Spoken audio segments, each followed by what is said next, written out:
From UGRC, I've got the competition Gen 8 chassis. Yes, Gen 8. That right there is a Gen 8 pack right there. That is what I'm taking apart to put onto this. Now, I'm going to show you guys this chassis up close, and then we're going to get the build start. This is part 1. Take a look. Let's take a look at this chassis right here. Now, this is a G10 material, so it's a high pressure composite fiberglass. It's kind of layered. It's just over 3 millimeters thick. Stuff is supposed to be super strong. So yeah, lots of adjustments. This thing is going to be really, really neat. And it's going to take the Redcat Gen 8 to a whole new level. Oh man. Okay, so it is time to get started taking this apart and just seeing what we can bolt in. So, hey, let's get started.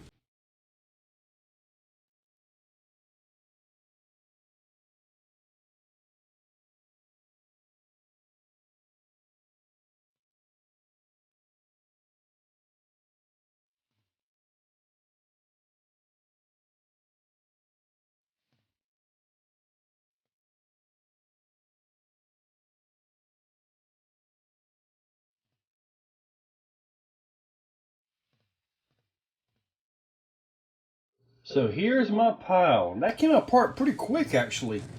As far as greasing everything, making sure everything is greased up and all that, I'm just simply going to do that off camera.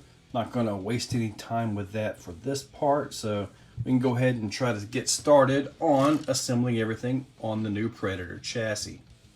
With the first generation Gen 8s, this shaft can move in and out, and what it'll do is it'll allow the pin to actually come half out of the internal plastic gear, and that's when it spins. So what you got to have is this little spacer right here that I printed up.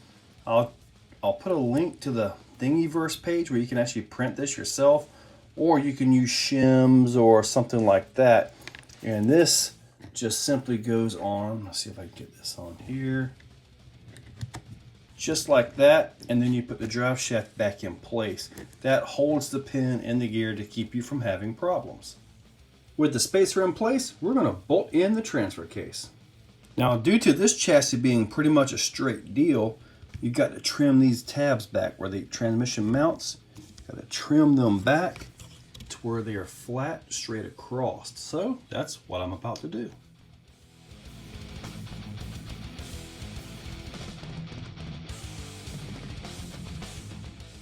Transmission and transfer case is bolted in place.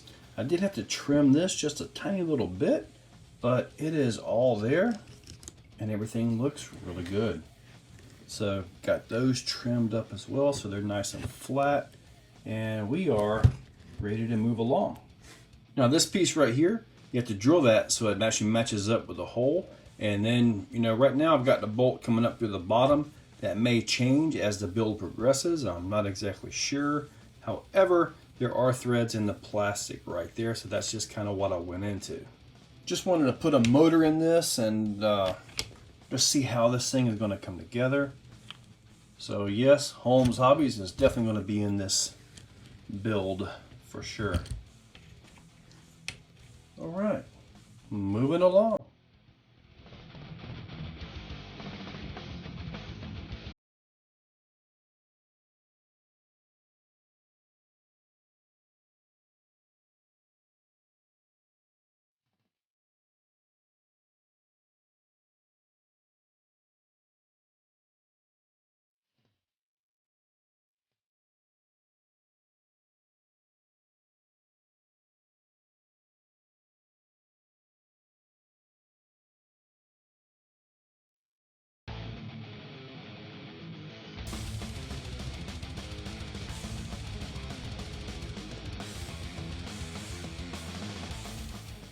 Although my bolt lengths need to be adjusted a little bit, I ended up going with this so I could get a little more triangulation on the back for a little more stability horizontally and all that.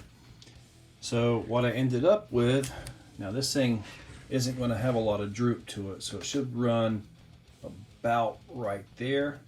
So I may back that up a hole just to get the pinion gear up a little bit. But I think that might work. There we go. That's a lot better. Now that is absolutely doable. Now granted, this thing is dropping out way further than what it's going to, so let's go ahead and see if we can get some shocks on this thing and see how it rides. Well, it's not riding anywhere yet. So here we are with the rear suspension. What I'm more than likely going to do, now granted when this thing gets the weight on it and all that, you know, it'll kind of change things a little bit. However, more than likely I'm going to have to go with a much softer spring to get this to come down where I want it. So full droop being that isn't bad at all. And see if I can get a, that's pretty good right there. Almost seems like I got room for more compression. Just have to do something with the top, or maybe see if I can get some shorter shocks. Guess I need to measure these out, huh? Now it's time to slide this thing on in here.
The ride height is about the same as the back, so that's actually pretty good.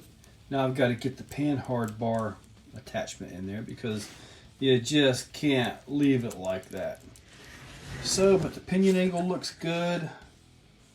Caster is okay. I'd like to see a little bit more caster, but at least for high speed, this isn't high speed. So that's probably perfect actually.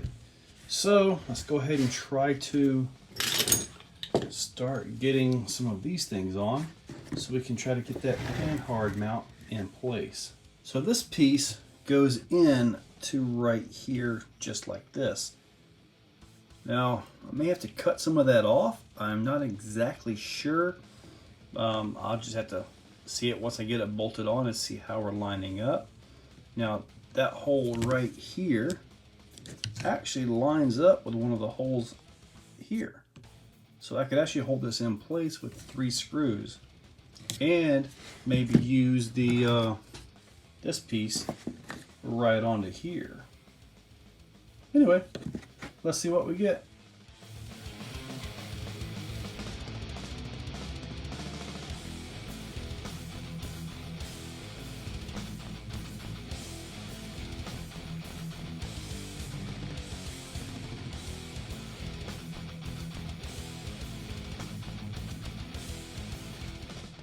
So this is where it sits at this point in time. Now, the wheelbase was just over 13 inches in that hole there, in that hole there, so I moved those in. And the beauty of this chassis means there are so many options that you can just use just about any design you want, really. I mean, all that is there. I mean, you can just do just about anything you want there. Now, when I put the top pieces on, you can actually cut this off. But for me, I think I'm going to leave them on. And it kind of looks a little odd, you know, not using the built-in towers. But I think I might leave them on for now. I do believe I'm going to be changing shocks on this thing as well. So I think I need to bring it down just overall. And I have 3 shock options here. I have the Enduro shocks, right here. I have the /6 shocks right here. And I've got TRX4 shocks. All of these are 90 millimeters. These right here are, well, a bit over. I really should have measured them before I started this video, right? But let's see here. That's on the bottom. Let me see. Maybe those are 97 millimeters. So more than likely, I'm going to be changing these shocks out. But for right now, I really want to give it a shot, give it a drive using as much Redcat parts as possible before I really get into modifications. One of the things that I kind of want to do here is I see an awesome potential in this thing. I really think this can be flat out incredible. However, I'm probably going to, in later videos, I got to give it a drive, get rid of all this. I'm going to work on, see if I can get a new belly for it to put an axial 3 gear in it. Bolt that in. In fact, I've got the Enduro transmission so I can have an overdrive in the front. Bolt that in, get the motor down here, get everything down here, get rid of all this. Then I can get rid of and trim a lot of this stuff away, possibly even cut all this off. In a straight competition vehicle, you really, all that up there just gets in the way. Same way with the back. You want that up tight, so you don't want any overhang at all. So, but if I can get rid of all this, what I'll do is then I'll be able to have room and I'll put servo on the axle. I don't care about scale points. That doesn't mean a bit of anything to me. So straight out performance that I can put a scale body and use some scale tires on. That's what I'm going for here, and I want to keep weight to a minimum. I guess I need to weigh this as it sits, but you know, no ESC, no receiver, no servo, none of that stuff right now. Let's go ahead and weigh it. As it sits right now, as you see it, which is pretty much a functional slider with a motor. 1,201 grams, 42.4 ounces, 2 pounds, 10.4 ounces. So, not bad, really. Still no brass or any of that stuff on there. It does have the motor, so needless to say, it's doing pretty good on weight so far. Part 1 is done. The whole installation of the Redcat driveline. I see some things I've got to do. I'm going to change the front shocks down to here. I'm going to do the full droop on it, just to try to make it more like what I think the chassis was intended for. And now that I see it on a second day, you know, trying to build it, you know, really close like that, you don't really see everything. So it pays to just step back, look at it, and come at it again. So in that description, UGRC Labs, there is a link down there to go see them to get this chassis for your own Gen 8. Now, hopefully in the next video, we'll actually have this thing put together enough to take it for a drive.